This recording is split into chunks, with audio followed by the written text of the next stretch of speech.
Hello friends, मैं गजेंद्र गिरी आपका वाचक। प्लीज़ मेरे चैनल को सब्सक्राइब करें, बेल आइकन को ज़रूर दबाएं ताकि मेरी नेक्स्ट वीडियो आप तक जल्दी पहुंच सके। और चलते हैं आज की नई वीडियो की तरफ। Thank you. हेलो फ्रेंड्स, ओम नमो नारायण। मैं गजेंद्र गिरी आपका वाचक और स्वागत है आपका मेरे चैनल ज्ञान वाचक में। तो दोस्तों, ऋषि मुनियों के परिचय की आज की सीरीज में हम आगे बढ़ते हैं और बात करते हैं दो महा ऋषियों की और उनकी दुश्मनी की और फिर उनकी मित्रता की, वशिष्ठ जी और विश्वामित्र जी। वशिष्ठ जी के बारे में मैं आपको पहले ही बता चुका हूँ। वशिष्ठ जी अगस्त्य के भ्राता हैं, भाई हैं, और उनकी उत्पत्ति मित्र वरुण से हुई थी। मित्र वरुण कौन है? मित्र और वरुण दो जने हैं। मकर जो हैं वो मित्र हैं और वरुण देव जो है वरुण है, और वरुण देव जो पानी के देवता हैं। उसके साथ साथ विश्वामित्र जी हैं जो कि एक क्षत्रिय हैं और बाद में ब्राह्मण बनते हैं। तो चलते हैं इनकी रोचक कथा की तरफ। बहुत इंटरेस्टिंग कथा है, बहुत ही अच्छी वीडियो बनने वाली है। कृपया इस वीडियो को, इस कथा को जरूर देखें और सुनें, बहुत मजा आने वाला। बहुत महान तेजस्वी ऋषि मुनि थे ये दोनों। मैं आपको खुद रिकमेंड करना चाहता हूँ, प्लीज़ वीडियो में बने रहें एंड तक। तो जैसा कि आपको पता है, मैंने अपनी पिछली वीडियो में बता रखा है, अगर आपको देखना है तो डिस्क्रिप्शन में आपको लिंक मिल जाएगा। तो वशिष्ठ जी जो थे, देखिए, त्रिकाल दृष्टि थे और श्री राम जी के कुल गुरु भी थे और सप्त ऋषियों में एक थे।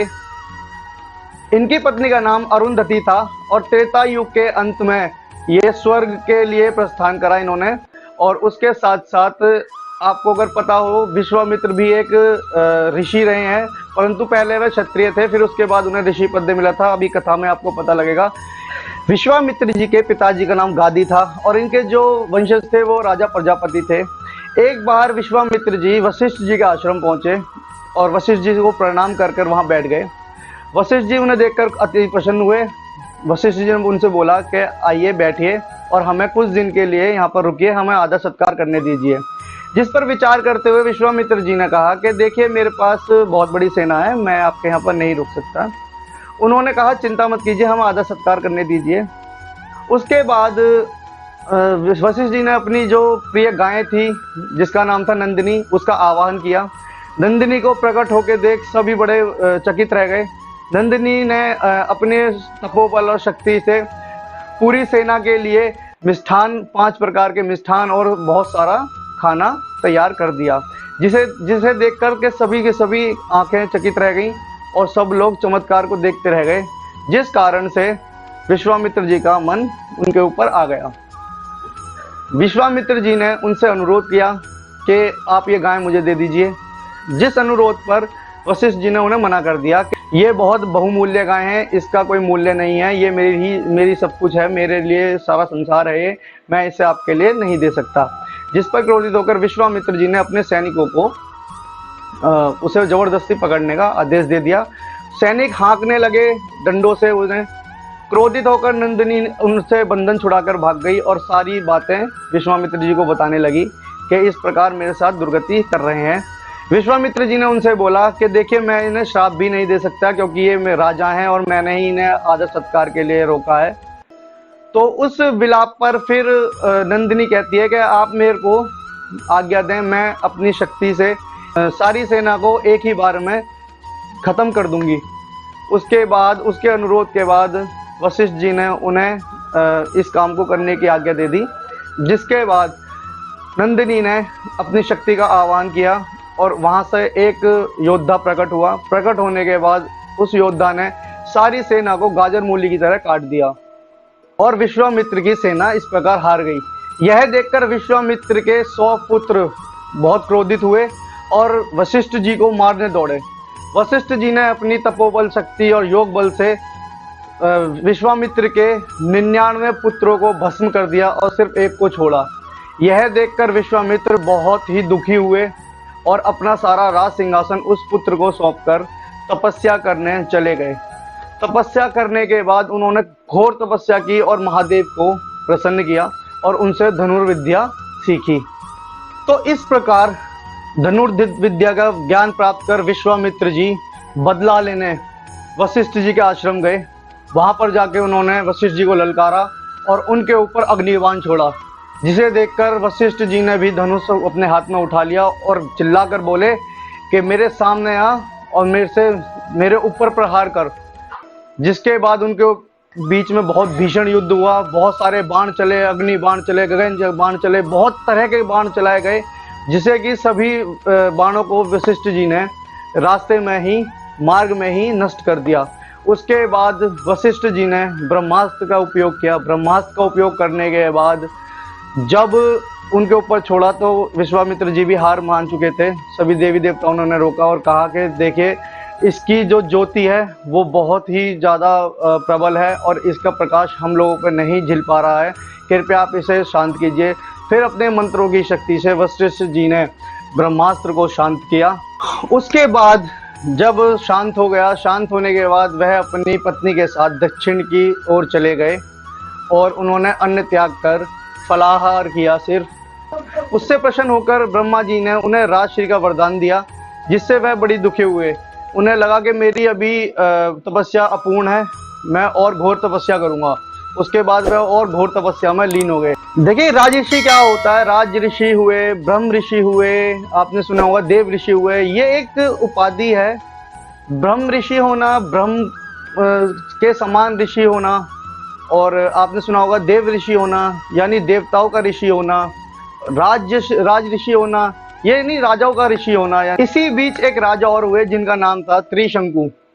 त्रिशंकु एक बार वशिष्ठ जी के पास गए और उन्होंने अब शय शरीर यानी अपने शरीर के साथ स्वर्ग जाने की इच्छा जताई, जिस पर वशिष्ठ जी ने सहमति नहीं दे पाए और अपनी इच्छा को बताते हुए कहा कि नहीं, आप ऐसे नहीं जा सकते।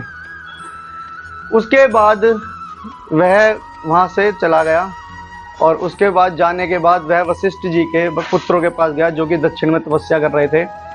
त्रिशंकु उनके पास पहुँचे और उनसे कहा कि कृपया आप मुझे सशरीर स्वर्ग भेजिए, जिस पर उन्होंने कहा कि क्या आप हमारे पिता का अपमान कर रहे हैं? जब उन्होंने अपनी सहमति नहीं दी तो आप हमारे पिता का अपमान करने हमारे पास आए हैं। उससे क्रोधित होकर उनके पुत्रों ने उन्हें चांडाल का श्राप दे दिया, जिस कारण से वह वहां से क्रोधित होकर चला गया। लेकिन उनने अपनी इच्छा को मरने नहीं दिया और ना ही अपनी इच्छा शक्ति को कम होने दिया। वह विश्वामित्र के पास गया, विश्वामित्र जी से बोला कि मैं शरीर वहां जाना चाहता हूं, और मैं वशिष्ठ जी के पास गया था। उसके बाद में उनके पुत्रों के पास गया, उन्होंने मुझे चांडाल का श्राप दे दिया है। चांडाल बनने के कारण उनके जितने भी सेनापति मंत्री जो भी थे वह सब त्रिशंकु को छोड़कर चले गए। और विश्वामित्र जी ने कहा, तुम मेरे पास आए हो, तुम मेरी शरण में आए हो, मैं तुम्हारी अवश्य ही इच्छा पूर्ण करूंगा। उसके बाद उन्होंने एक यज्ञ करने का फैसला किया और उस यज्ञ में सभी ऋषि मुनियों को बुलाया और आदेश दिया कि वशिष्ठ के उन चारों पुत्रों को भी बुलाओ। बुलावा दिया गया, सभी ऋषि मुनि आ गए, पर वशिष्ठ जी के चारों पुत्र नहीं आए, जिससे विश्वामित्र जी बहुत क्रोधित हो गए। क्रोधित होने के उपरांत विश्वामित्र जी ने वशिष्ठ जी के चारों पुत्रों को श्राप दिया कि तुम 7 साल तक चांडाल योनि में रहोगे और तुम्हें कालपाश में बांधकर यमलोक ले जाया जाएगा। वह यमलोक चले गए। ये सब देख के ऋषि मुनि सारे भयभीत हो गए और सारे लोग सम्मिलित हो गए यज्ञ में, जिसके बाद यज्ञ की तैयारी में लग गए। यज्ञ करते समय आवाहन किया गया सभी देवी देवताओं का, परंतु कोई भी देवी देवता यज्ञ में सम्मिलित नहीं हुआ, जिसे देखकर विश्वामित्र जी बहुत ज्यादा क्रोधित हुए और क्रोधित होकर बोले, हे त्रिशंकु, मैं तुम्हें अपनी योग शक्ति और अपनी तपस्या बल से स्वर्ग भेजता हूँ। वह स्वर्ग में भेजने के लिए अपने कमंडल में से पानी निकालते हैं, जल निकालते हैं और आसमान में छिड़कते हैं और अपने मंत्रों की शक्ति से उन्हें स्वर्ग भेज देते हैं। वहां पहुंचने के बाद इंद्र उन्हें देखकर बहुत ही क्रोधित होता है। क्रोधित होकर इंद्र बोलता है, हे मूर्ख, तेरे गुरुओं ने तेरे को श्राप दे रखा है, तो यहाँ आने योग्य नहीं है, और वहां से उन्हें भगा दिया जाता है, जिस कारण से वह सिर के बल नीचे गिरने लग जाता है। फिर वह डर के मारे विश्वामित्र जी का आवाहन करता है। विश्वामित्र जी अपने मंत्रों की शक्ति से उसे आसमान में ही रोक देते हैं, सिर के बल ही, जिस कारण से उसे पीड़ा भी होने लगती है। विश्वामित्र जी क्रोधित होकर बोलते हैं इंद्र से कि इंद्र, तुम्हारी हिम्मत कैसे हुई, तुमने यह सब कैसे किया, जिससे कि वह इंद्र भी डर जाते हैं कि शायद मेरे को कोई श्राप ना दे दें। इंद्र बताते हैं कि प्रभु, जब इन्हें चांडाल मिला हुआ है श्राप, तो इस प्रकार धर्म अनीति है ये, उस कारण से मैंने उसे जाने के लिए बोला। फिर उसके बाद विश्वामित्र जी एक स्वर्ग वहीं पर ही स्थापित कर देते हैं जहां वो लटका होता है। स्वर्ग जैसी सारी सुविधाएं, सब कुछ बिल्कुल स्वर्ग बना देते हैं वो, जिस कारण से, और उसे बोलते हैं कि यहाँ का अधिपति अब त्रिशंकु ही रहेगा। जिस कारण से इंद्र भी बहुत भयभीत हो जाता है और डरने लग जाता है कि अब मेरा स्थान कोई और ना ले ले। सभी देवता विश्वामित्र जी के पास जाते हैं और उनसे अनुरोध करते हैं कृपया ऐसा ना करें। उनके अनुरोध पर विश्वामित्र जी बताते हैं कि भाई मैंने इसे वचन दिया था और मैंने इसे कहा था कि मैं तुम्हें स्वर्ग भेजूंगा। अब ये स्वर्ग हमेशा यहाँ पर स्थापित रहेगा, इस मंडल में स्थापित रहेगा और यहाँ पर ये त्रिशंकु अमर रहेगा। जिसके बाद उन्हें आश्वस्त किया जाता है देवताओं को कि आपका राज्य अलग है, आपका इंद्र आसन अलग है, आप इंद्र अलग हैं, परंतु ये इस नक्षत्र में रहेगा अमर होकर और ये अलग स्वर्ग है, इसका कुछ नहीं हो सकता। जिसके बाद सभी देवता संतुष्ट होकर अपने अपने द्वार चले जाते हैं। देवताओं के जाने के बाद विश्वामित्र जी ने अपने ब्राह्मण पद के लिए तपस्या करने की इच्छा जताई। वह क्षत्रिय थे, अब वह ब्राह्मण पद चाहते थे, ब्राह्मण एक उपाधि है। उसके बाद वह दक्षिण गए और वहाँ पर उन्होंने घोर तपस्या की, जल अन्न त्याग दिया, बहुत तपस्या की। उसके बाद उन्होंने अपनी सांस रोक कर भी तपस्या की, जिससे कि सब जगह उनकी वाही वाही होने लगी। और वाह वाह होने के साथ साथ सारे देवतागण भी ब्रह्मा जी के पास गए और उन्होंने बताया कि उनकी तपस्या चरम पर है, आप उनकी तपस्या का फल उन्हें प्रदान कीजिए। ब्रह्मा जी विश्वामित्र जी के पास जाते हैं और वरदान में उन्हें ब्राह्मण होने का आशीर्वाद देते हैं। उसके साथ साथ जब उन्हें वरदान मिल जाता है तो वरदान मिलने के बाद वह कहते हैं कि देखिए, आप मुझे वेदों का ज्ञान भी दीजिए और षड्यंत्र भी दीजिए। मैं अपनी तपस्या को तभी सफल मानूंगा जब वशिष्ठ जी मुझे ब्राह्मण और ब्रह्म ऋषि मान लेंगे।